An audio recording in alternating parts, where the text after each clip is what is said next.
feature next Saturday on CBS and streaming on Paramount Plus.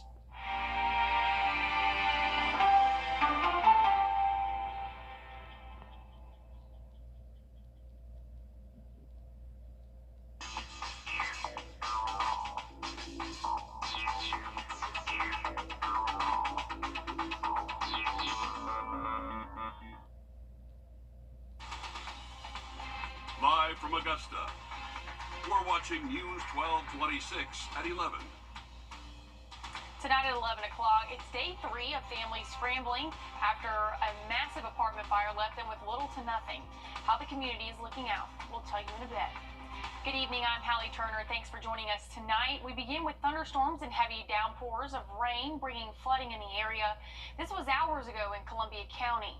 Roads were closed to traffic as safety precaution, even a few power lines down. Emily, can we expect a better day tomorrow? What's it looking like for us? I mean, it was so nasty out in Columbia County earlier. Yeah, they saw a lot of heavy rainfall in Columbia County and other portions of the CSRA. We saw a lot of heavy rainfall this afternoon, and we're not done with the rainfall just yet. Tomorrow, we can expect another day of some afternoon showers. But again, still seeing a few light showers out there right now, not as intense as what we saw just a few hours ago. Right now, we're sitting at 75, feels like 75, but this is what we're dealing with as we go into the overnight hours. A few, or I'd say just a cluster, I guess, of light to moderate showers, but again, not as heavy as what we were seeing earlier. There's still a couple of flash flood warnings, a flood advisory out. Just know those roadways are going to be very wet, as we just saw in that video there. Lots of flooding going on. Augusta, or really more in Columbia County, I should say, read a little bit over 6 inches of rainfall. And again, that happened over the course of about 4 hours. So we had a lot of flooding issues today. And Hallie, I'll have more details on that and what you can expect for the next 7 days coming up. Thanks, Emily. The Green Jackets canceling its series finale tonight due to the thunderstorms. In a statement sent to our newsroom, the baseball team says they had to suspend the game in the middle of their play with Columbia. They say they will pick back up where they left off on Tuesday, August 27th, with a doubleheader. Tonight, police say a murder suspect is on the run after the death of a 16-year-old from Rennes. Richmond County Coroner says 18-year-old Kieran Walters is wanted for murder in connection to the shooting that killed Sadiq Brown last night. Deputies say Walters is known to hang around the Harrisburg neighborhood and is considered to be armed and dangerous. If you know where he is, please call the sheriff's office. Now, all of this was happening last night in the A-Town Wings parking lot on Peach Orchard Road. What you're looking at is the calm after the storm. We were out there earlier today on scene, checking everything out. The coroner says Brown was shot at least once and sent to Piedmont Hospital, where he died later. Richmond County deputies say they were called to the hospital when the victim got there. And tonight, dozens of families at the 926 West Apartments are hoping for a miracle after a massive fire destroyed 16 units. It's tonight that those 16 families are picking up the pieces, wondering, where do they go from here? Our Jada Walker is live in our studio. Now, Jada, what did the scene look like tonight? Hallie, this is the scene tonight. Units burned all the way down to the ground, roofs completely missing from Wednesday night's fire. But the good news is the community is joining together to help get families back on their feet.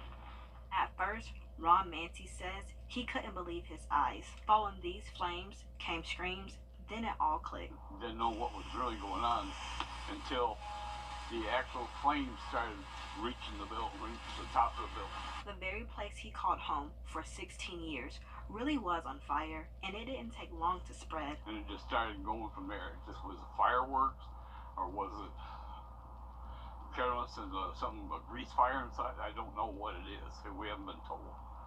It's just that it happened. The smoke may be gone, but Ron says the feelings of shock and disbelief are just settling in. Very tragedy, because there's a lot of people who lost everything they own in this building. 16 families in that building, and they lost everything. From local school teachers to military men, Ron says the CSRA community continues providing relief for 16 families left with nothing but memories. The people around here are really starting to join together, I'll put it that way, to help them be able to get through this tragedy for it. And I'm actually very pleased for it. And at the end of the day, he says homes may be empty, but their hearts are full. Pretty much dog eat dog around here. But these people have joined together to help these people, which is a really God bless thing.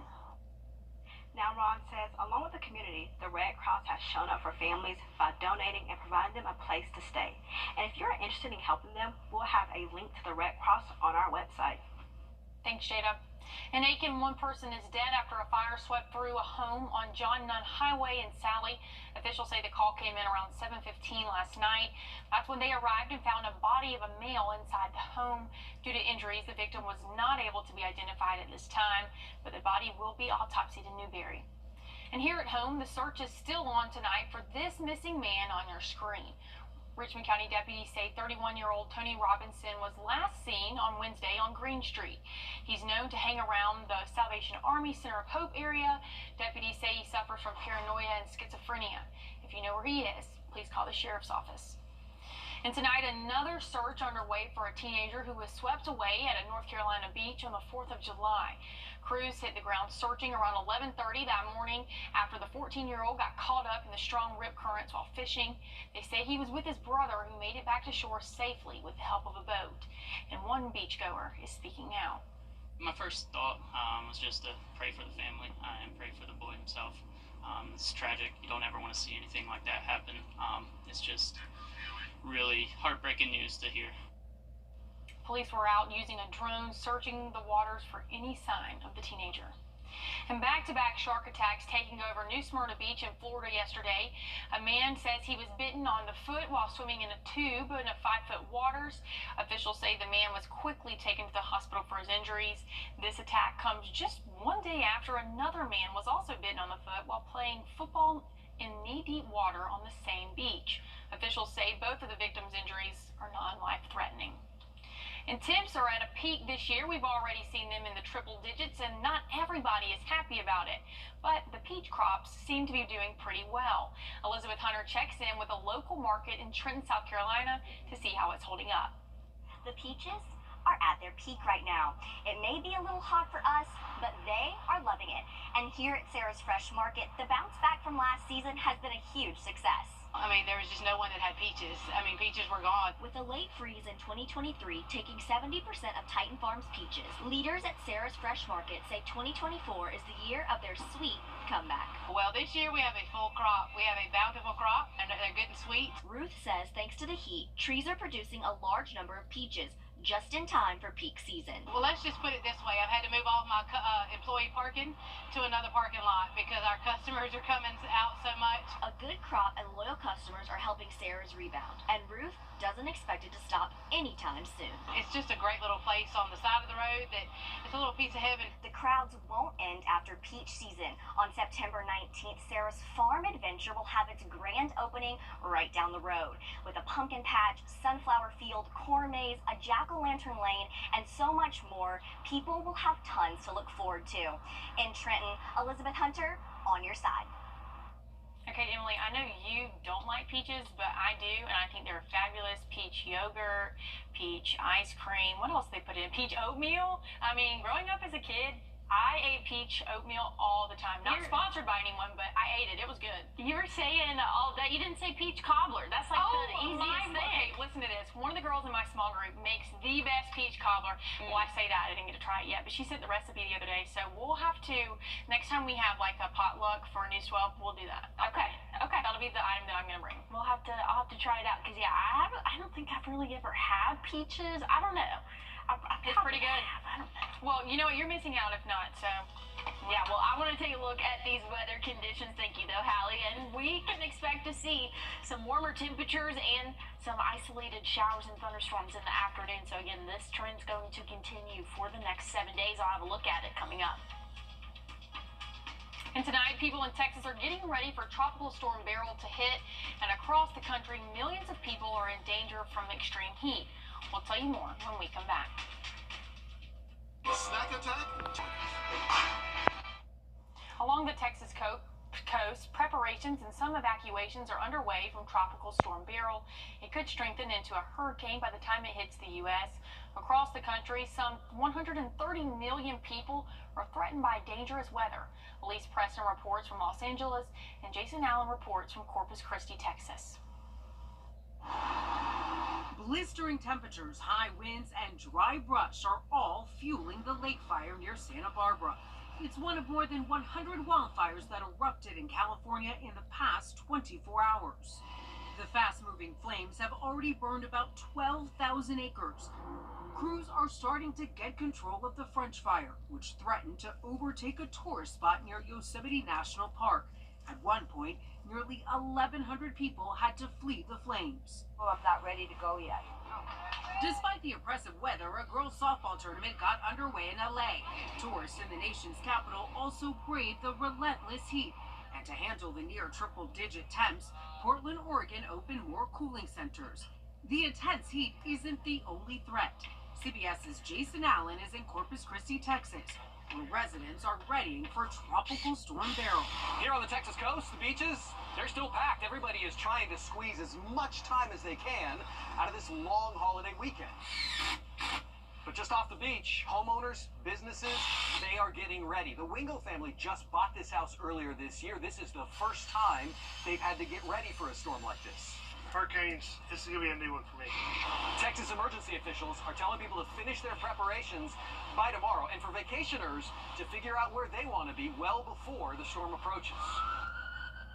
Back in scorching California, first responders like Julie Whitney are working 72-hour shifts, dealing with a spike in calls for heat-related illnesses. Is there anything surprising to you about the heat this summer? I feel like it came on a lot faster.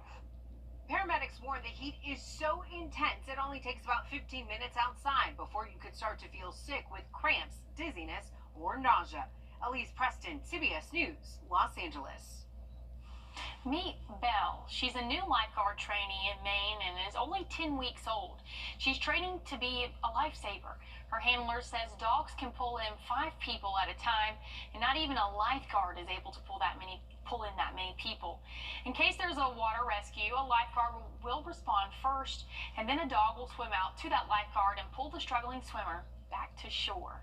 Is that not the cutest thing in the world? That is adorable. I'm so sorry. Look at that. Like, I mean, hopefully that like no one never ever has to use happens, it. but that's like, it's also such a good idea. I mean, I have a puppy, she loves to swim. She can definitely pull some people back to shore, so that's pretty cool there. Looking at the radar, though, still active. I'll have a check on your full forecast coming up. And an Israeli strike is leaving.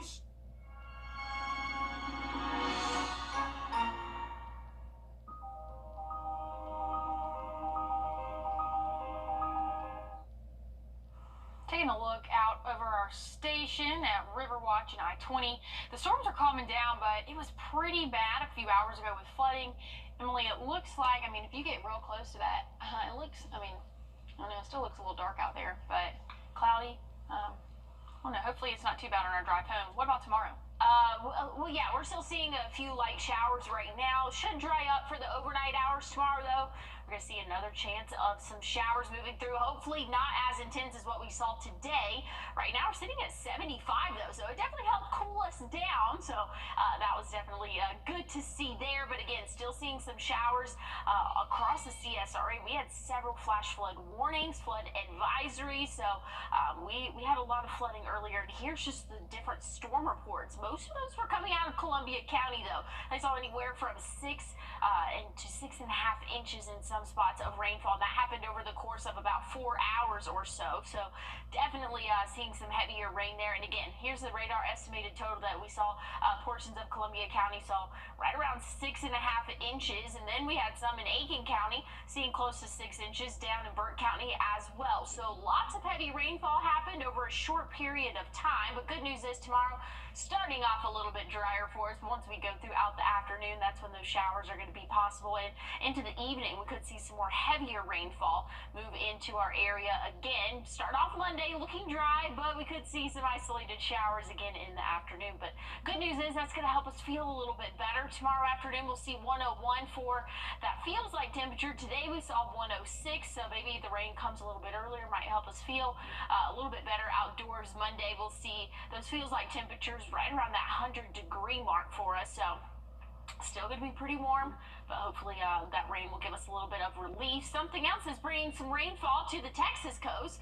This is Tropical Storm Beryl. This was a Category 5 hurricane a week ago, or roughly a week ago for us now, but that's continuing to move westward and expected to make landfall as a Category 1 hurricane in Texas, and then could be a tropical depression as it moves further inland by the start of next week. So something to keep an eye on there. But looking at the next 7 days, we have a chance of rain each afternoon. But hey, look at the temperatures. We'll be in the low 90s, so not looking too bad there. But again, just know there's a chance of isolated showers. Really going to stick to the PM hours, those typical pop-up showers possible for the rest of the week. Monday and tomorrow might be a little bit higher chance of rain, some more widespread heavier rainfall. But once we get into Tuesday and then lasting until next weekend, that's when we can expect those pop-up showers that we typically see. And we're still in a drought, so something that we definitely need to see some rainfall. Now today we saw 6 inches of rain, so maybe those drought conditions are going to be better. It comes out every Thursday, so we'll have to wait and see next Thursday what those conditions look like. Overnight lows will be in the 70s as well, so something pretty, I want to say mild. It's hot, Hallie. I'm just trying to look on the bright side. It's a little bit cooler than what we saw this past week. So I am here for the cooler weather. Thanks, Emily. Tonight, at least 16 an AI coding program right here at home, giving children of color a seat at the table. We'll tell you more about this program coming up. And as we head to break, here's a live look at the White House and your winning lottery numbers.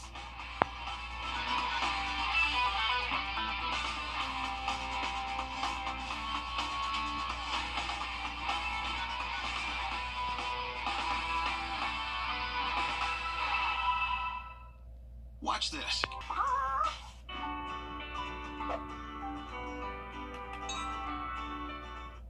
First Alert Radar, powered by Jim Hudson Automotive Group.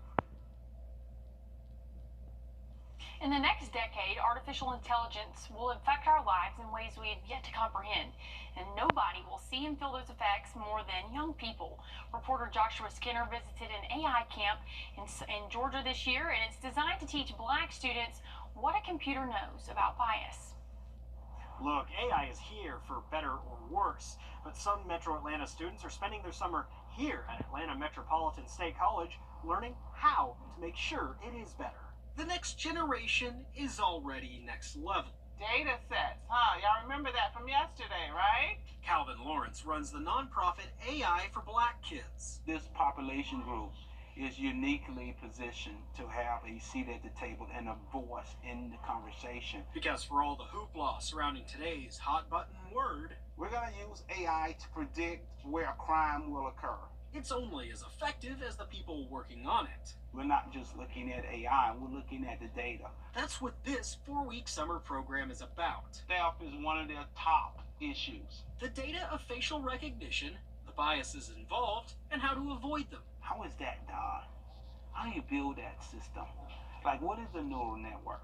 It's an introduction to a topic that's everywhere. We already use it in more than probably 90% of the stuff today. Elijah Bell and most of these students are more familiar with the concept of AI than older adults like yours truly. We're going to build our own AI detective game. Even if they're just now grasping the workload. You need to give us specific instructions. You need to code it to do what you want. I was surprised that they understood the concepts of things like facial recognition and predictive policing. And adding voices of color to the data can one day help provide AI the ability to learn more well-rounded policing. We believe that that AI bias is mostly a cultural concern. At Atlanta Metropolitan State College, Joshua Skinner. You good with that use case? Atlanta News First. Pretty smart.